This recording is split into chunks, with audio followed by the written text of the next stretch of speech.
ಇಲ್ಲಿ human interference ಹಾಕಿಲ್ಲ ಅಂದ್ರೆ ಒಂದು ರೆಫರೆನ್ಸ್ ಫೋಟೋಸ್ನ ನಾವು ಯೂಸ್ ಮಾಡ್ಕೊಂಡು ಮಾಡಿಲ್ಲ. ಅದು ಬಂದಾಗ ಶಿವ ಅಂತ ಒಯ್ತಾ ಇರ್ಬೇಕಷ್ಟೇ. The first movie releasing in theatres. Script ನಾವು ಕರೆಕ್ಟ್ ಆಗಿತ್ತು ಅಂದ್ರೆ 1 month ಅಲ್ಲಿ ಈಗ ಸಿನಿಮಾ ಕಂಪ್ಲೀಟ್ ಮಾಡ್ಬೋದು.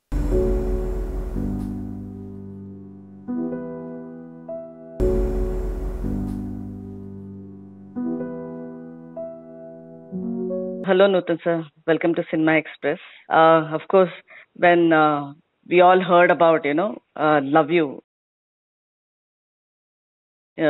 you're going to, technology set to dominate the film industry with I Love You anta helboda.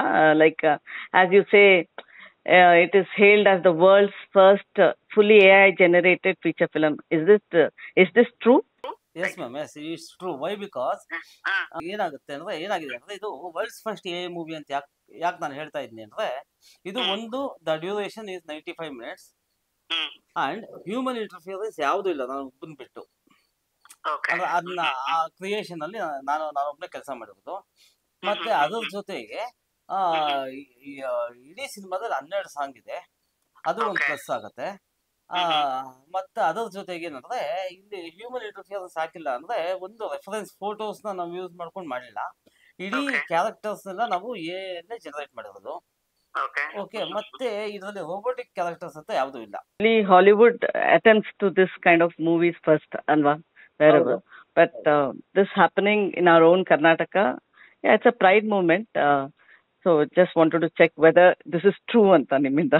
ಇಲ್ಲ, 100% ಇಸ್ ಟ್ರೂ. ವೈ ಬಿಕಾಸ್ ಇದು censored ಆಗಿದೆ. ಮತ್ತೆ ಇನ್ನೊಂದು ಎಸ್ಪೆಷಲಿ ಏನಂದ್ರೆ the first movie releasing in theatres.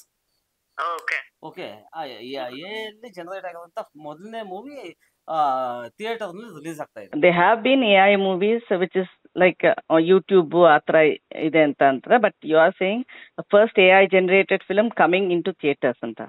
Theaters, yes. Okay, but what do you say, it is a thought process namge enadru hege idu anta, when you say first attempt through AI use madidrinda film making process simplify ಆಗ್ತಾ ಇದೆಯಾ or ತುಂಬಾ over simplify ಆಗ್ಬಿಡುತ್ತಾ art itself? ಇದು ಈ ಕಲೆನೇ ಒಂಥರ ಕಡಿಮೆ ಮಾಡ್ತಾ ಇದೆಯಾ ಅಂತ ಅನ್ಸುತ್ತಾ? ಇಲ್ಲ, ಕಲೆ ಯಾವತ್ತೂ ಕಡಿಮೆ ಆಗೋದಿಲ್ಲ. ಏನಂದ್ರೆ ಜಸ್ಟ್ ಅದೊಂಥರ ಪ್ಲಗಿನ್ ಇದ್ದಂಗೆ, ಒಂದು ಎಕ್ಸ್ಟ್ರಾ ಪ್ಲಗಿನ್. ಒಂದು ಸಿನಿಮಾ ಇಂಡಸ್ಟ್ರಿಗೆ ಒಂದು ಎಕ್ಸ್ಟ್ರಾ ಪ್ಲಗಿನ್ ಅದು. ಓಕೆ, ಅದನ್ನ ಯೂಸ್ ಮಾಡ್ಕೊಂಡು ನಾವು ಸಿನಿಮಾ ಇನ್ನೂ ಚೆನ್ನಾಗಿ ಮಾಡ್ಬೋದು. ಬಟ್ ನಾನು ಎಂಟೈರ್ ಮೂವಿ ಮಾಡಬೇಕು ಅಂತ ಮಾಡಿದ್ದಷ್ಟೇ. ಬಟ್ ಇವಾಗ ನೋಡಿ, ಒಂದು ಎಪಿಕ್ ಸೀನ್ ಬರುತ್ತೆ ಅಂತ ತಿಳ್ಕೊಳ್ಳಿ, ಒಂದಷ್ಟು ಜನ ಒಂದ್ ಲಕ್ಷ ಜನ ವಾರಿಯರ್ಸ್ ನಾನು ತೋರಿಸ್ಬೇಕಲ್ಲಿ. ಸೊ ನಾನು ಆನಿಮೇಷನ್ ಮಾಡೋದು ಏನಾಗುತ್ತೆ, ನನಗೆ it will take so much time. ಆಮೇಲೆ ಮತ್ತೆ ಬಜೆಟ್ ಅಷ್ಟೇ ತುಂಬಾ ಜಾಸ್ತಿ ಆಗತ್ತೆ. ಮತ್ತೆ ಅಲ್ಲಿ ಪರ್ಫೆಕ್ಷನ್ ನಾವು ಹುಡುಕ್ತಾ ಇರ್ತೀವಿ. ಬಟ್ ಏನಾಗುತ್ತೆ ಅಂದ್ರೆ ಫ್ರಾಕ್ಷನ್ ಆಫ್ ಸೆಕೆಂಡ್ ಕೆಲಸ ಮುಗಿದೋಗುತ್ತೆ. ಸೊ ನಾವು ಆಡ್ ಮಾಡ್ಕೊಬೋದು, ಅನ್ನೋದನ್ನ ನಮ್ಮ ಸಿನಿಮಾ ಇಂಡಸ್ಟ್ರಿಗೆ ಆಡ್ ಮಾಡ್ಕೊಬೋದು.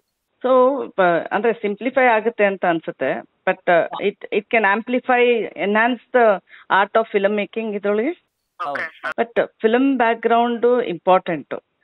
If you can just explain your film background and what led you to do this AI movie ಅಂತ. ಎಸ್, ನಾನೊಂದು 18 years ಇಂದ ಫಿಲ್ಮ್ ಇಂಡಸ್ಟ್ರಿಯಲ್ಲಿ ಇದ್ದೀನಿ. ಅಲ್ಲಿಂದ ನಾನು ಆಕ್ಚುಲಿ ನಾನು LLB ಮಾಡಿದ್ದೀನಿ. LLB ಮಾಡೋ ಟೈಮಲ್ಲಿ ನಾನು ಅಸಿಸ್ಟೆಂಟ್ ಆಗಿ ಅಸೋಸಿಯೇಟ್ ಆಗೆಲ್ಲ ಕೆಲಸ ಮಾಡ್ತಾ ಇದ್ದೆ. ಲಾ ಗ್ರಾಜುಯೇಷನ್ ಕಂಪ್ಲೀಟ್ ಆದ್ಮೇಲೆ ನಾನು ಸಿನಿಮಾ ಇಂಡಸ್ಟ್ರಿಗೆ ಬಂದೆ. ಬಂದು ನಾನು ಆಕ್ಚುಲಿ ಎಡಿಟಿಂಗ್ ಕಲ್ತ್ಕೊಂಡೆ, ಆಮೇಲೆ ಎಡಿಟರ್ ಆದೆ. ಅದಾದ್ಮೇಲೆ VFX ಒಂದಷ್ಟು ಮಾಡಿದೆ, ಮತ್ತೆ CG ವರ್ಕ್ಸ್ ಮಾಡಿದೆ. ಅದ್ರ ಜೊತೆಗೆ ಆಡ್ ಫಿಲ್ಮ್ಸ್ ಎಲ್ಲ ಒಂದಷ್ಟು ಶೂಟ್ ಮಾಡಿದ್ದೀನಿ. ಈ ತರ ಎಲ್ಲ ಅಂದ್ರೆ ಎಂಟೈರ್ ಮೂವೀಸ್ ಮಾಡಿಲ್ಲ ಅಂದ್ರೂ ಎಷ್ಟೋ ಜನದ ಮೂವಿಗೆ ನಾನು ಟೆಕ್ನಿಕಲ್ ಇದು ಮಾಡಿದ್ದೀನಿ ನಾನು. ಸೊ ಅದರಿಂದ AI-ಗೆ ಇಸ್ ಇಟ್ ಫಸ್ಟ್ ಅಂದ್ರೆ ನೀವು ಎಕ್ಸ್ಪ್ಲೈನ್ ಮಾಡಿದ್ದು, ಲೈಕ್ ನೀವು ಆಕ್ಚುಲಿ ಫೋಟೋಸ್ ನೋಡಿ, AI ಜನರೇಟೆಡ್ ಫೋಟೋಸ್ ನೋಡಿ you trigger to do an AI ಮೂವಿನ, ಆ ಥರ ಏನಾದ್ರೂ? Yes, correct. ಯಾಕಂದ್ರೆ ಒಂದು 2 years ಹಿಂದೆನೆ ಎಷ್ಟೋ ಜನ ಆರ್ಟಿಸ್ಟ್ಗಳದೆಲ್ಲ ಫೋಟೋಸ್ ಎಲ್ಲ ತುಂಬಾ ಚೆನ್ನಾಗಿ ಬರ್ತಾ ಇತ್ತು. ನನಗೆ ಅದ್ರ ಬಗ್ಗೆ ಅಷ್ಟೊಂದು ಐಡಿಯಾ ಇರಲಿಲ್ಲ. ಹೆಂಗ್ ಮಾಡ್ತಾರೆ ಫೋಟೋಸು. ಆಮೇಲೆ ಇನ್ನೊಂದು, ನಾನು ಜಾಸ್ತಿ ಮೊಬೈಲು ಮತ್ತೆ ಅಪ್ಲಿಕೇಶನ್ಸ್ ಅದೆಲ್ಲ ಜಾಸ್ತಿ ಯೂಸ್ ಮಾಡೋದಲ್ಲ. ನಾನು ಅದ್ರ ಬಗ್ಗೆ ತಲೆನೂ ಕೆಡಿಸ್ಕೊಂಡಿರಲಿಲ್ಲ. ಯಾವಾಗ ವಿಡಿಯೋಸ್ ಎಲ್ಲ ಬರೋದಕ್ಕೆ ಸ್ಟಾರ್ಟ್ ಆಯ್ತು ಚಿಕ್ಕದಾಗಿ, ಸೊ ಆವಾಗ ನಂಗೆ ಸ್ವಲ್ಪ ಐಡಿಯಾ ಬಂತು, ಓಕೆ ಹೆಂಗ್ ಮಾಡ್ತಾವ ಇದನ್ನ ಅಂತ. ಅದ್ರ ಮೇಲೆ ಸ್ವಲ್ಪ ರಿಸರ್ಚ್ ಮಾಡಿದೆ. ಓಕೆ ಓಕೆ ಮಾಡ್ಬೋದಲ್ವಾ ಅಂತ ಅನ್ನಿಸ್ತು. ಆಮೇಲೆ ಆಯ್ತು, ಒಂದು ಚಿಕ್ಕದಾಗ ಒಂದು ಪ್ರಯತ್ನ ಪಡೋಣ ಅಂತ ನಾನು ಪ್ಲಾನ್ ಮಾಡಿದೆ. ಅದಾದ್ಮೇಲೆ ಏನಾಯ್ತು, ಓಕೆ ಚಿಕ್ಕದಾಗಿ ಮಾಡೋದು ಬೇಡ, ಮಾಡ್ತೀವಿ, ಹೆಂಗಿದ್ರು ನಾವು ದುಡ್ಡು ಕೊಟ್ಟೆ ಕೊಡ್ತೀವಿ. ಸೊ ಅದು ಫೇಲ್ಯೂರ್ ಸಕ್ಸಸ್, ಫೀಚರ್ ಫಿಲ್ಮ್ ಮಾಡಬೇಡ ಅಂತ ಮಾಡಿದ್ದು. But assisting and being an associate and as such, ಅದು ಎಕ್ಸ್ಪೀರಿಯನ್ಸ್ ಇಂದ AI ಫಿಲಮ್ ಮಾಡೋಷ್ಟು ಎಕ್ಸ್ಪೀರಿಯನ್ಸ್ ಬಂತ? What other experience you bring in to the table to make this love you as an AI generated film? Yes, as a creator ನಾನು ನಾನೇ director ಆಗ್ಬೇಕಲ್ಲಿ, ನಾನೇ cameraman ಆಗ್ಬೇಕು, ನಾನೇ editor ಆಗ್ಬೇಕು, ನಾನೇ ಮೇಕಪ್ ಆರ್ಟಿಸ್ಟ್ ಆಗ್ಬೇಕು, ನಾನೇ ಹೇರ್ ಸ್ಟೈಲಿಸ್ಟ್ ಆಗ್ಬೇಕು, ನಾನೇ ಕಾಸ್ಟ್ಯೂಮರು ಆಗ್ಬೇಕು, ಎಲ್ಲ ನಾನೇ ಆಗ್ಬೇಕಲ್ಲಿ ಆಗ. ಯಾಕಂದ್ರೆ ಪ್ರತಿಯೊಂದು ಇವಾಗ ಒಂದ್ ಶಾರ್ಟ್ಗೂ ಇನ್ನೊಂದು ಶಾರ್ಟ್ಗೂ ನಾನು ಅದೇ ಕನ್ಸಿಸ್ಟೆನ್ಸಿ ನಾನು ಮೇಂಟೈನ್ ಮಾಡ್ಲೇಬೇಕಾಗತ್ತೆ. ಓಕೆ, ಸೊ ಇದೆಲ್ಲ ನನಗೆ ಇಷ್ಟೆಲ್ಲ ಗೊತ್ತಿರೋದಕ್ಕೋಸ್ಕರ ನನಗೆ ಇದು ಸ್ವಲ್ಪ ಈಸಿ ಆಯ್ತು. But editing was important for you? Like what is the important tool you had to be like ಒಂದು ಇವಾಗ ಎಡಿಟಿಂಗ್ ಸ್ಕಿಲ್ಸ್ ಜಾಸ್ತಿ ಇದ್ರೆ AI ಫಿಲಮ್ ಮಾಡ್ಬೋದು ಅಂತ ಅಂತೀರಾ, ಅಥವಾ ಏನ್ skill important to do an AI kind of a film? If you want to share your secret ಅಂತ ಹೇಳಿದ್ರೆ. ಏನು ಸೀಕ್ರೆಟ್ ಏನಿಲ್ಲ. ಆಕ್ಚುಲಿ ಒಬ್ಬ ಡೈರೆಕ್ಟರ್ಗೆ ಎಲ್ಲಾ ಸೆನ್ಸ್ ಇರುತ್ತೆ. ಎಡಿಟಿಂಗ್ ಸೆನ್ಸ್ ಇರುತ್ತೆ, ಮ್ಯೂಸಿಕ್ ಸೆನ್ಸ್ ಇರುತ್ತೆ, VFX ಸೆನ್ಸ್ ಇರುತ್ತೆ. ಸೊ ಯಾರು ಕ್ರಿಯೇಟ್ ಮಾಡೋದಕ್ಕೆ ಮಾಡ್ತಾರೋ ಅವ್ರಿಗೆ ಎಲ್ಲಾ ಸೆನ್ಸು ಇರಬೇಕು ಆಕ್ಚುಲಿ. ಇದ್ದಾಗ ಇದು ನಮ್ಗೆ ತುಂಬಾ ಈಸಿ ಆಗುತ್ತೆ. ಬಟ್ ಜನರಲಿ ಲೈಕ್ ಏನಂದ್ರೆ AI ಎಲ್ಲ ರೀಪ್ಲೇಸ್ ಆಗುತ್ತೆ ಅಂತ ಹೇಳ್ತಾರೆ. But AI didn't replace you. ಅಂದ್ರೆ ಎಕ್ಸಾಂಪಲ್ ನಿಮ್ಮನ್ನೇ ತಗೊಳ್ಬೇಕು ಅಂದ್ರೆ AI didn't replace you, it help you to do more. ನೀವ್ ಹೇಳೋ ಹಂಗೆ ಅಂದ್ರೆ ನೀವೇ ಎಲ್ಲ ಕುತ್ಕೊಂಡು ಮಾಡೋ ಅಂತದ್ದು. But if you can tell me how was the making process of this, how many hours did you spend, and is it like ಇವತ್ತು ನಾವು ಹೇಳ್ತಾ ಇರ್ತೀವಿ ಅಯ್ಯೋ 3 ವರ್ಷ ತಗೋತಾರೆ, 4 ವರ್ಷ ತಗೋತಾರೆ ಇವ್ರು ಫಿಲಮ್ ಮಾಡೋದಕ್ಕೆ ಅಂತ. But in your previous interviews you said you made this film in 6 months ಅಂತ. ಆಕ್ಚುಲಿ ನಾನು ಒಂದು ದಿನಕ್ಕೆ 18 ಗಂಟೆ ಸಿಸ್ಟಮ್ ಮುಂದೆನೆ ಕೂತಿರ್ತಾ ಇದ್ದೆ. ಸೊ AI ಜನರೇಟೆಡ್ ಮೂವಿ ನಾವು ಮಾಡಬೇಕು ಅಂದ್ರೆ ಎಸ್ಪೆಷಲಿ ನಾವು ಪ್ರಾಂಪ್ಟ್ಸ್ ಮೇಲೆ ಡಿಪೆಂಡ್ ಆಗುತ್ತೆ. ನಾವು ಯಾವ ತರ ಪ್ರಾಂಪ್ಟ್ಸ್ ಕೊಡ್ತೀವಿ ಅಂತ. ಓಕೆ, ಒಂದು ಶಾರ್ಟ್ಗೂ ಇನ್ನೊಂದು ಶಾರ್ಟ್ಗೂ ಪ್ರಾಂಪ್ಟ್ಸ್ ಡಿಫರೆನ್ಸ್ ಆಗಬಾರ್ದು. ಅಲ್ಲಿ ಸ್ವಲ್ಪ ಡಿಫರ್ ಆಯ್ತು ಅಂದ್ರೂ ಕಾಸ್ಟ್ಯೂಮ್ ವೈಸ್ ಚೇಂಜ್ ಆಗುತ್ತೆ, ಮುಖದ ವೈಸ್ ಚೇಂಜ್ ಆಗುತ್ತೆ, ಎಲ್ಲ ಚೇಂಜಸ್ ಆಗುತ್ತೆ. ಸೊ 18 hours ನಾನು ಕೆಲಸ ಮಾಡ್ತಾ ಇದ್ದೆ ಒಂದು ದಿನಕ್ಕೆ. ಆಕ್ಚುಲಿ 6 months ಬಿಫೋರ್ 6 months ನಾನು R&D ಮಾಡಿದೆ, ಇಡೀ ಯಾವ ತರ ಟೂಲ್ಸ್ ಎಲ್ಲ ಯಾವ ರೀತಿ ವರ್ಕ್ ಆಗುತ್ತೆ ಅಂತ. ಅದಾದ್ಮೇಲೆ 6 months ಸಿನಿಮಾ ಮೇಲೆ ಕುತ್ಕೊಂಡು ನೀಟಾಗಿ ಕಂಪ್ಲೀಟ್ ಮಾಡಿದೆ. ಆಕ್ಚುಲಿ ನಾನು ಕಲ್ತ್ ಮಾಡಿರೋದಕ್ಕೋಸ್ಕರ 6 months ಆಯ್ತು. ಬಟ್ ಪರ್ಫೆಕ್ಟ್ ಆಗಿ ಒಂದು ಮೂವಿ ಮಾಡಬೇಕು ಅಂತ ಈಗ ಅದೇ 1 month ಅಲ್ಲಿ ಪರ್ಫೆಕ್ಟ್ ಆಗಿ ಕಂಪ್ಲೀಟ್ ಆಗುತ್ತೆ. ಸ್ಕ್ರಿಪ್ಟ್ ನಾವು ಕರೆಕ್ಟ್ ಆಗಿತ್ತು ಅಂದ್ರೆ 1 month ಅಲ್ಲಿ ಈಗ ಸಿನಿಮಾ ಕಂಪ್ಲೀಟ್ ಮಾಡ್ಬೋದು. ನಾವ್ ಎಂತ ದೊಡ್ಡ ಸಿನಿಮಾ ಬೇಕಾದ್ರೆ ಕಂಪ್ಲೀಟ್ ಮಾಡ್ಬೋದು ಈಗ. ಇವತ್ತಿರೋ VFX technology, animation, what ever, so ಅದೆಲ್ಲ ಬೀಟ್ ಮಾಡುತ್ತಾ AI? ಹಾಗಾದ್ರೆ 100% ಬೀಟ್, ಆಲ್ರೆಡಿ ಬೀಟ್ ಆಗಿದೆ. ಫಾರ್ ಎಕ್ಸಾಂಪಲ್ ಈಗ ನೋಡಿ, ಎಷ್ಟೋ ಇದು VFX ಲರ್ನಿಂಗ್ ಸೆಂಟರ್ಸ್ ಮತ್ತೆ ಆನಿಮೇಷನ್ ಸೆಂಟರ್ಸ್ ಇದೆಲ್ಲ AI ಅಡಾಪ್ಟ್ ಮಾಡ್ಕೊಂತ ಇದೆ ಈಗ. ಆಲ್ಸೋ ಬಟ್ ನೀವು ಒಂದು ಹೇಳಿದ್ರಿ like what is the disclaimer in your film love you ಅಲ್ಲಿ? ಮತ್ತೆ ಆಕ್ಚುಲಿ ಆ ಪಾಯಿಂಟ್ ಅದೇ ವೆರಿ ಇಂಪಾರ್ಟೆಂಟ್ ಪಾಯಿಂಟ್ ಈ ನಮ್ಮ ಲವ್ ಯು ಫಿಲಮ್ ಅಲ್ಲಿ. ಏನಂದ್ರೆ ಇದು ನನ್ನ ಮೊದಲನೇ ಪ್ರಯತ್ನ. ಮತ್ತೆ ಇನ್ನೊಂದು ಇಡೀ ಸಿನಿಮಾದಲ್ಲಿ AI ಜನರೇಟೆಡ್ ಕ್ಯಾರೆಕ್ಟರ್ಸ್ ಇದೆ. ಸೊ ಅಲ್ಲೇನಾಗುತ್ತೆ ನಿಮ್ಗೆ, ನಾನು ಯಾವ್ದು ಫೇಸ್ ರೆಫರೆನ್ಸ್ ತಗೊಂಡ್ ಮಾಡಲಿಲ್ಲ. ಫೇಸ್ ರೆಫರೆನ್ಸ್ ನಾನು ತಗೊಂಡ್ ಮಾಡಿದ್ರೆ ನನಗೆ ಹೀರೋ ಒಬ್ನೇ ಇರ್ತಾ ಇದ್ದೆ, ಇಡೀ ಸಿನಿಮಾ ಪೂರ್ತಿ ಹೀರೋಯಿನ್ ಒಬ್ಳೇ ಇರ್ತಾ ಇದ್ದು. ಬಟ್ ಇಲ್ಲಿ ಏನಾಗಿದೆ, ಒಂದು ಶಾರ್ಟ್ಗೂ ಇನ್ನೊಂದು ಶಾರ್ಟ್ಗೂ ಹೀರೋ ಸ್ವಲ್ಪ ಚೇಂಜ್ ಆಗ್ತಾನೆ. ಅಂದ್ರೆ ಅವನ್ ಮುಖಾನೇ ಸ್ವಲ್ಪ ಚೇಂಜ್ ಆಗತ್ತೆ. ಮತ್ತೆ ಹೀರೋಯಿನ್ ಮುಖಾನು ಅಲ್ಲಲ್ಲಿ ಒಂದ್ ಶಾರ್ಟ್ ಅಲ್ಲಿ ಒಂದ್ ತರ ಕಾಣಿಸ್ತಾಳೆ, ಇನ್ನೊಂದ್ ಶಾರ್ಟ್ ಅಲ್ಲಿ ಇನ್ನೊಂದ್ ತರ ಕಾಣಿಸ್ತಾಳೆ. ಸೊ ಅದೊಂದು ಕ್ಯಾರೆಕ್ಟರ್ ಇನ್ಕನ್ಸಿಸ್ಟೆನ್ಸಿ ಒಂದಿದೆ. ಅದೊಂದು ವೆರಿ ವೆರಿ ಇಂಪಾರ್ಟೆಂಟ್ ಪಾಯಿಂಟ್ ಅದು. ಬಟ್ ಈಗ ನನ್ನ ಇದು ಏನೋ ಮ್ಯೂಸಿಕ್ ವೈಸ್ ಅಷ್ಟೇ. ಮ್ಯೂಸಿಕ್ ಆಕ್ಚುಲಿ ಮ್ಯೂಸಿಕ್ ಜನರೇಷನ್ ತುಂಬಾ ಚೆನ್ನಾಗುತ್ತೆ, ಆಯ್ತಾ. ಅದು ಕ್ಯಾರೆಕ್ಟರ್ ಇನ್ಕನ್ಸಿಸ್ಟೆನ್ಸಿ ಒಂದಿದೆ, ಮೇನ್ ಥಿಂಗ್ ಅದನ್ನೇ. ಅದಕ್ಕೋಸ್ಕರ ನಾನು ಡಿಸ್ಕ್ಲೈಮರ್ ಆಕ್ಚುಲಿ ಟ್ರೈಲರ್ ಆಡ್ ಮಾಡೋಣ ಅಂತಿದ್ದೆ, ಎಲ್ಲರೂ ಬೇಡ ಅಂತ ಹೇಳಿದ್ರು. ಏನಂದ್ರೆ disclaimer, this not a perfect movie, but it's an experiment ಅಷ್ಟೇ. Sorry for it. ಅಂದ್ರೆ ಇವಾಗ್ಲೇ ಮುಂಚೆನೆ ಹೇಳ್ಬಿಟ್ಟಿದ್ದೀರಾ stating this is not a perfect movie ಅಂತ. ಬಟ್ ಜನ ಹೇಗ್ ಲೈಕ್ ನೀವೊಂದು first attempt world's first attempt coming to theatres ಅಂತ ಎಲ್ಲಾ ಕುತೂಹಲದಿಂದ ಬರ್ತಾರೆ, ನೀವು ಫಸ್ಟ್ ಹೇಳ್ಬಿಟ್ರೆ this is not a perfect movie ಅಂತ ಅಂದ್ರೆ ಜನ ಹೇಗೆ how can they authenticate and come to theatres to C watch love you ಮತ್ತೆ? ಯಾಕಂದ್ರೆ ನಾನು ನನ್ನ ಸಿನಿಮಾನ ಪ್ರಮೋಟ್ ಮಾಡೋದಕ್ಕೋಸ್ಕರ ನಾನು ಸುಳ್ಳು ಹೇಳೋದು ಅಂತ ಅಗತ್ಯ ಇಲ್ಲ.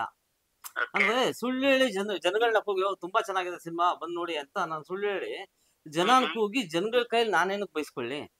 ಸೊ ನಾನು ಮೊದಲೇ ಹೇಳ್ಬಿಡ್ತೀನಿ, ಓಕೆ ಸಿನಿಮಾ ಇರೋದು ಹಿಂಗೆ ಆಯ್ತಾ, ನೀವು ಇದ್ರಲ್ಲಿ ತುಂಬಾ ತಪ್ಪುಗಳಿರುತ್ತೆ ಆಯ್ತಾ, ಅದಕ್ಕೋಸ್ಕರ ನಾನು ನಿಮ್ಮ ಹತ್ರ ಸಾರಿ ಕೇಳೋದಿಲ್ಲ, ನೀವು ಆ ತಪ್ಪುಗಳು ಏನಕ್ಕೆ ಆಯ್ತು ಅಂತ ನೀವೇ ವಿಶ್ಲೇಷಣೆ ಮಾಡಿ ಅನಲೈಸ್ ಮಾಡಿ ಅಂತ ಅವ್ರಿಗೆ ಬಿಟ್ಬಿಡಿದ್ನಿ. ಸೊ ನಿಮ್ಮ ಇದನ್ನ AI ಜನರೇಟೆಡ್ ಫಿಲಮ್ ನೋಡಿ ಇವನ್ ಇವತ್ತು ಹೇಗಾಗಿದೆ, every common person can become a paparazzi, can become a YouTuber, ಆತರ ಆಗ್ತಾ ಇದ್ರೊಳಗೆ. So everyone can be a film maker AI ಜೊತೆ? ಇಲ್ಲ ತುಂಬಾ ಕಷ್ಟ. ಯಾಕಂದ್ರೆ ಟೆಕ್ನಿಕಲಿ ಅವ್ರ ನಾಲೆಜ್ ಇರ್ಬೇಕು. ಫಸ್ಟ್ ಥಿಂಗ್ ಟೆಕ್ನಿಕಲಿ ನಾಲೆಜ್ ಇರ್ಬೇಕು. ಮತ್ತೆ ನಾವು ಬಳಸುವಂತ ಇಂಗ್ಲಿಷ್ ಇದೆಯಲ್ವಾ, ಆ ಪ್ರಾಂಪ್ಟ್ಸ್ ಅಲ್ಲಿ ಬಳಸುವಂತ ಇಂಗ್ಲಿಷ್ ಪರ್ಫೆಕ್ಟ್ ಆಗಿರ್ಬೇಕು ಮೇನ್. ಆಮೇಲೆ ನಮ್ಮ ಇಂಡಿಯನ್ ಇಂಗ್ಲಿಷ್ ಅದಕ್ಕೆ ಆಗೋದಿಲ್ಲ, ಅದಕ್ಕೆ US ಇಂಗ್ಲಿಷು ಈಗ ಅಪ್ಡೇಟೆಡ್ ಇಂಗ್ಲಿಷ್ ವರ್ಷನ್ ಏನಿದೆ ಆ ವರ್ಡ್ಸ್ ನೆಲ್ಲ ಯೂಸ್ ಮಾಡ್ಕೊಂಡು ನಾವು ಪ್ರಾಂಪ್ಟ್ಸ್ ಮಾಡ್ಬೇಕಾಗುತ್ತೆ. You are just giving a hint ಅವ್ರಿಗೆ ಏನ್ ಮಾಡ್ಬೇಕು ಅಂತ. Okay, but do you believe AI can, ಅಂದ್ರೆ ನೀವ್ ಫಿಲಮ್ ನೋಡಿದಾಗ did you truly understand or create that emotional depth? Human composer ಇರ್ತಾರಲ್ಲ ಒಂದು, ಅದ್ ಕಾಣುತ್ತಾ when you AI generated film? ಕಾಣಿಸುತ್ತೆ ಅಲ್ಲಿ ಎಮೋಷನ್ ಇದೆ ಅಂತ ನಮ್ಗೆ ಗೊತ್ತಾಗುತ್ತೆ, ಎಮೋಷನ್ ಬರ್ತಾ ಇದೆ ಅಂತ ಗೊತ್ತಾಗುತ್ತೆ ಆಯ್ತಾ. ತುಂಬಾ ಜನ ಏನ್ ಅನ್ಕೊಂತಾರೆ, ಓ ಏ ಅಂದ ತಕ್ಷಣ ಅವ್ರ ಮೈಂಡ್ ಏನಾಗುತ್ತೆ, ಓಕೆ ಇದು ಆರ್ಟಿಫಿಷಿಯಲ್ ಇಂಟೆಲಿಜೆನ್ಸ್, ಇದರಲ್ಲಿ ಏನೋ ಹ್ಯೂಮನ್ ಎಮೋಷನ್ಸ್ ಬರೋದಿಲ್ಲ, ಅದಕ್ಕೆ ಎಮೋಷನ್ಸ್ ಅರ್ಥ ಆಗೋದಿಲ್ಲ ಅಂತ. ಬಟ್ ಹಂಗಲ್ಲ, ಇದ್ರಲ್ಲಿ ತುಂಬಾ ಚೆನ್ನಾಗಿ ಅರ್ಥ ಆಗುತ್ತೆ. Nutan and Ashwini are the main characters ಇದ್ರೊಳಗೆ. ಎಷ್ಟ್ ಜನ ಇದ್ದಾರೆ, ಎಷ್ಟ್ ಜನ ಕ್ಯಾರೆಕ್ಟರ್ಸ್ ಕ್ರಿಯೇಟ್ ಮಾಡಿದ್ರಿ? ಎಷ್ಟು ಕ್ಯಾರೆಕ್ಟರ್ಸ್ ಕ್ರಿಯೇಟ್ ಮಾಡಿದ್ರಿ? ಜನ ಅಂತ ಹೇಳಕ್ ಆಗಲ್ಲ, ಎಷ್ಟು ಕ್ಯಾರೆಕ್ಟರ್ಸ್ ಕ್ರಿಯೇಟ್ ಮಾಡಿದ್ರಿ? ಇಡೀ ಸಿನಿಮಾದಲ್ಲಿ 15 ಜನ ಮೇನ್ ಕ್ಯಾರೆಕ್ಟರ್ಸ್ ಇದಾವೆ. 15 ಜನ, 15 ಕ್ಯಾರೆಕ್ಟರ್ಸ್ ಅನ್ನಿ ನೀವು. 15 ಜನ ಹೇಳಕ್ ಆಗಲ್ಲ, because is all created characters by you no.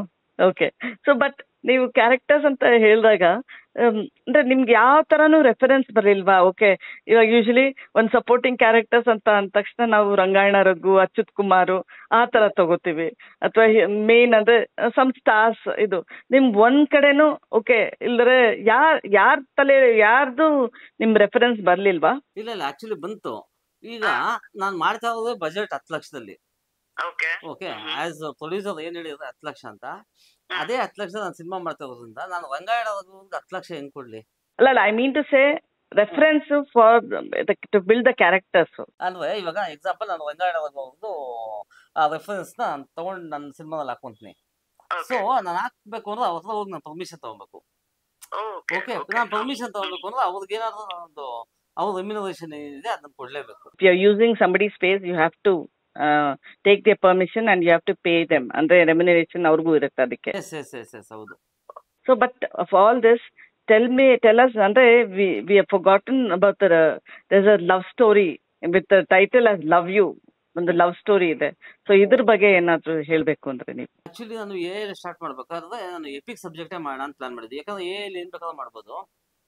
ನಾನು ಏನ್ ಮಾಡಿದೆ, ಎಪಿಕ್ ಸಬ್ಜೆಕ್ಟ್ ಮಾಡೋಣ ಅಂತ ಪ್ಲಾನ್ ಮಾಡಿದೆ. ಬಟ್ ನಾನು ಇವಾಗ ಯಾವ್ದೋ ಒಂದು ಎಪಿಕ್ ಸಬ್ಜೆಕ್ಟ್ ಹಿಸ್ಟಾರಿಕಲ್ ಸಬ್ಜೆಕ್ಟ್ ನಾನು ಮಾಡೋದಕ್ಕೆ ಹೋದ್ರೆ ಏನಾಗುತ್ತೆ, ಏನಾದ್ರು ಸ್ವಲ್ಪ ಏನಾದ್ರು ತಪ್ಪಾಯ್ತು ಅಂದ್ರೆ ನಾನು ರೆಸ್ಪಾನ್ಸಿಬಲ್ ಆಗುತ್ತೆ. ಯಾಕಂದ್ರೆ ಹಿಸ್ಟಾರಿಕಲ್ ಸಬ್ಜೆಕ್ಟ್ ನಾನು ಕೆಡ್ಸೋದಕ್ ಆಗೋದಿಲ್ಲ.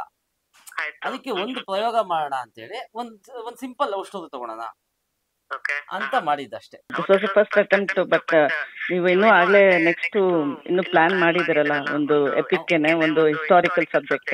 ಹೌದು, ಆಲ್ರೆಡಿ ಅದು ಪ್ರೋಸೆಸ್ ಅಲ್ಲಿ ಇದೆ. So that is a bigger and better. Kempegowda ಬಗ್ಗೆ as compared to this movie, ಆ ಕೆಂಪೇಗೌಡ 1000% ದೊಡ್ಡದಾಗಿರುತ್ತೆ ನಿಮಗೆ. Okay, if you give me a little more details about ಕೆಂಪೇಗೌಡದು, what's the title and ಹೇಗೆ ನೀವು ಇದನ್ನ ಪ್ರಿಪರೇಷನ್ ವರ್ಕ್ ನಡೀತಾ ಇದೆ ಇದ್ರ ಬಗ್ಗೆ? Yes madam, actually title me with the king Kempegowda ಅಂತ.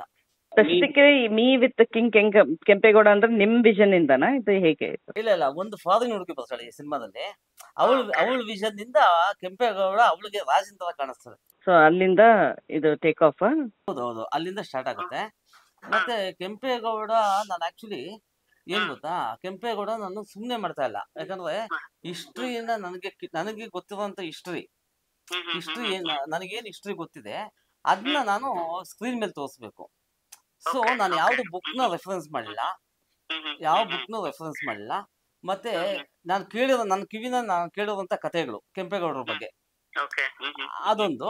ಅದ್ರ ಜೊತೆಗೆ ತುಂಬಾ ದೊಡ್ಡ ಮಟ್ಟಕ್ಕೆ ಮಾಡ್ಬೇಕು ಅಂತ ಅಂದ್ರೆ ನಾನು ಇಡೀ ಕೆಂಪೇಗೌಡ ಸಿನಿಮಾದಲ್ಲಿ ಒಂದು ಚಿಕ್ಕ ಯುದ್ಧನೂ ನಾನು ತುಂಬಾ ದೊಡ್ಡದಾಗಿ ತೋರಿಸ್ಬೇಕು ನಾನು, ಆ ವಾರ್ ಸೀಕ್ವೆನ್ಸಸ್ ಎಲ್ಲ. ಫಾರ್ ಎಕ್ಸಾಂಪಲ್ ಈಗ ಯಾವ್ದೋ ಒಂದು ವಾರ್ ಮೂವಿ ಬಂತು, ಯಾವ್ದು ಚಾವಾ ಅಂತಾನೆ ಅನ್ಕೊಳ್ಳಿ ಎಕ್ಸಾಂಪಲ್, ಇಲ್ಲ ಬಾಹುಬಲಿ ಅಂತ ಅನ್ಕೊಳ್ಳಿ. ಅದೆಲ್ಲ ತುಂಬಾ ದೊಡ್ಡ ಬಡ್ಜೆಟ್ ಸಿನಿಮಾಗಳು. ಓಕೆ, ಅಲ್ಲಿರುವಂತ ರಾಜರನ್ನ ಅವರು ಸ್ಕ್ರೀನ್ ಮೇಲೆ ಮೆರೆಸ್ತಾರೆ ಆಯಾ ರಾಜ್ಯದವರು. ನಮ್ ಕನ್ನಡದಲ್ಲಿ ಯಾಕೆ ಅದನ್ನ ಮಾಡೋದಿಲ್ಲ? ಅದೊಂದು ನನ್ ಕ್ವಶನ್ ಇತ್ತು. ಓಕೆ, ಯಾಕೆ ಮಾಡೋದಿಲ್ಲ ಅಂತ ಕೇಳೋದಕ್ ಮೊದಲು ಹೆಂಗೋ AI ಟೆಕ್ನಾಲಜಿ ಬಂದಿದೆ, ಸೊ ನಾನೇ ಮಾಡೋಣ. ಆಮೇಲೆ ಇಲ್ಲಿ ನಾನ್ ಮಾಡ್ತಾ ಇರೋದು ನನ್ನ ಕಿವಿನಲ್ಲಿ ನಾನು ಕೇಳಿಸ್ಕೊಂಡಿರೋಂತ ಕಥೆನ್ ಮಾಡ್ತಾ ಇರೋದು ನಾನು. ಹಿಸ್ಟ್ರಿ ಅಂದ್ರೆ like is it more biopic or ಅಂದ್ರೆ ಹೇಗೆ ನೀವು?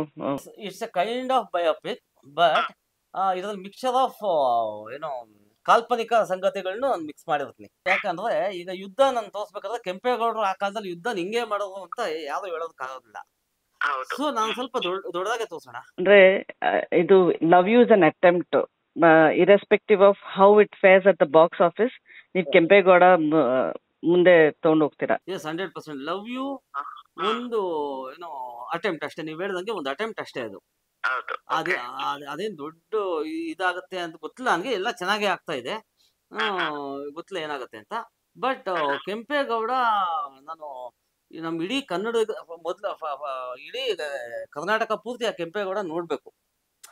ಯಾವ ರೀತಿ ಬೇರೆ ಭಾಷೆ ಸಿನಿಮಾನ ನಮ್ಮ ಕನ್ನಡಿಗರು ಮೆರೆಸ್ತಾರೋ ಅದಕ್ಕಿಂತ ದೊಡ್ಡ ಮಟ್ಟದಲ್ಲಿ ಅದನ್ನ ಮೆರೆಸ್ಬೇಕಷ್ಟೇ. ಇನ್ ಜನರಲ್ ಅಂದ್ರೆ AI ಮೋಸ್ಟ್ಲಿ ನೀವ್ ಹೇಳ್ದಂಗೆ might save time and the cost, but will it take away jobs of people, ಅಂದ್ರೆ especially people in creative jobs, ಅವ್ರ ಕೆಲಸ ಹೋಗುತ್ತಾ ಇದರಿಂದ ಅಂತ ಏನಾದ್ರು ಅನ್ಸುತ್ತೆ?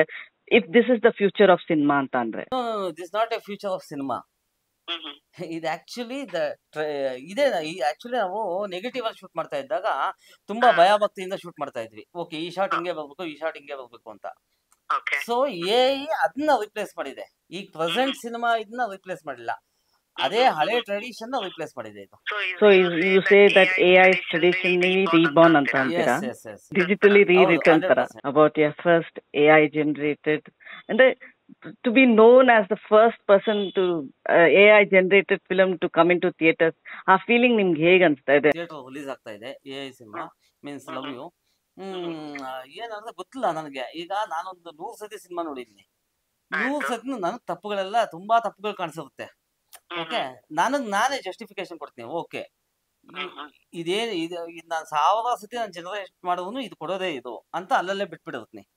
ಸೊ ನಾರ್ಮಲ್ ಆಡಿಯನ್ಸ್ ಥಿಯೇಟರ್ಗೆ ಬಂದಾಗ ಅವ್ರ ರೆಸ್ಪಾನ್ಸ್ ಹೆಂಗಿರುತ್ತೆ ಅಂತ ಗೊತ್ತಿಲ್ಲ. ಬಟ್ ನಾನು ಹೇಳೋದು ಒಂದೇ, ನಿಮಗೆ ಇಡೀ ಫಸ್ಟ್ ಫ್ರೇಮ್ ಇಂದ ಕೊನೆ ಫ್ರೇಮ್ ವರೆಗೂ ನಿಮ್ಗೆ ಏನಾದ್ರು ತಪ್ಪುಗಳೇನಾದ್ರು ಕಾಣಿಸಿದ್ರೆ ಆ ತಪ್ಪುಗಳನ್ನ ನೀವು ಎಂಜಾಯ್ ಮಾಡಿ, ಅನಲೈಸ್ ಮಾಡಿ, ನಮ್ಮನ್ನ ಬ್ಲೇಮ್ ಮಾಡ್ಬಿಡಿ ಅಷ್ಟೇ. ಅಲ್ಲ, ಇವತ್ತು ನಾರ್ಮಲ್ ಆಗಿ ಕಷ್ಟಪಟ್ಟು 3 ವರ್ಷ ಹಾಕಿ ಸಿನಿಮಾ ಮಾಡಿದ್ರು ಜನ ಥಿಯೇಟರ್ ಬರಕ್ಕೆ ತುಂಬಾ ಕಷ್ಟ. ಅಂದ್ರೆ ಫಿಲಂ ಮಾಡಿದವ್ರಿಗೆ ಜನರನ್ನ ಇನ್ವೈಟ್ ಮಾಡೋದೇ ತುಂಬಾ ಕಷ್ಟ ಆಗಿದೆ.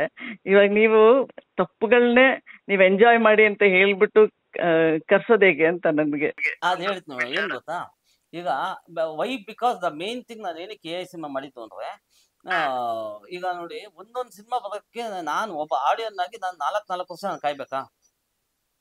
4 ವರ್ಷ 5 ವರ್ಷ ಒಂದ್ ಸಿನಿಮಾಗೆ ನಾನು ಕಾಯ್ಬೇಕಾ? ಸೊ ನಾನ್ ಕಾಯೋದ್ ಬಿಟ್ಬಿಡಿ. ಇವಾಗ ನಾನು 4 ವರ್ಷ ಆದ್ಮೇಲೆ ಒಂದ್ ಸಿನಿಮಾ ಬಂತು ಅಂದ್ರೆ ಥಿಯೇಟರ್ ಹೋಗ್ಬೇಕಲ್ವಾ ಪ್ರೊಜೆಕ್ಟ್ ಮಾಡೋದಕ್ಕೆ. ಆ ಥಿಯೇಟರ್ ಮುಚ್ಚೋಗಿರುತ್ತೆ ಅಷ್ಟರಲ್ಲಿ. ಸೊ ಎಲ್ರು ಕಲಿಬೇಕು, ಎಲ್ರು ತುಂಬಾ ಸ್ಪೀಡ್ ಆಗಿ ಸಿನಿಮಾ ಮಾಡ್ಬೇಕು. ಇವಾಗ ನಾವು ಡಾಕ್ಟರ್ ರಾಜ್ಕುಮಾರ್ ಅಣ್ಣವರು ಮತ್ತೆ ವಿಷ್ಣುವರ್ಧನ್ ಇವ್ರದೆಲ್ಲ ಸಿನಿಮಾಗಳು ಪಾಪ 30 ದಿನ, 60 ಡೇಸು, 45 ಡೇಸು ಈ ತರ ಎಲ್ಲ ಕಂಪ್ಲೀಟ್ ಆಗ್ತಾ ಇತ್ತು. ಅದು ನೆಗೆಟಿವ್ ಇದ್ದಿದ್ದ ಕಾಲದಲ್ಲಿ. ಆಯ್ತಾ. ಈಗ ಡಿಜಿಟಲ್ ಇದೆ, ತುಂಬಾ ಫಾಸ್ಟ್ ಆಗಿದೆ, ಮೊಬೈಲ್ ಇದೆ ಎಲ್ಲರ ಕೈಲೂ, ಕಮ್ಯುನಿಕೇಶನ್ ತುಂಬಾ ಈಸಿ ಇದೆ. ಇಂಥದ್ರಲ್ಲಿ ಇವಾಗ 4 ವರ್ಷ 5 ವರ್ಷ ಮಾಡ್ತಾರೆ ಅಂದ್ರೆ ಅದಕ್ಕೇನು ಹೇಳ್ಬೇಕು ಅಂತಾನೆ ಗೊತ್ತಾಗೋದಿಲ್ಲ. ಸೊ ನಾನು ಹೇಳೋದೇನಂದ್ರೆ ನ್ಯೂ ಕಮರ್ಸ್ಗಾಗ್ಲಿ ಹಳಬರ್ಗಾಗ್ಲಿ ಏನ ಯುಟಿಲೈಸ್ ಮಾಡ್ಕೊಂಡು ಬೇಗ ಬೇಗ ಸಿನಿಮಾ ಮಾಡಿ. So all the best, sir, for Love You, your first AI generated film. We'll look forward to watch the movie in theaters. Thank you, madam.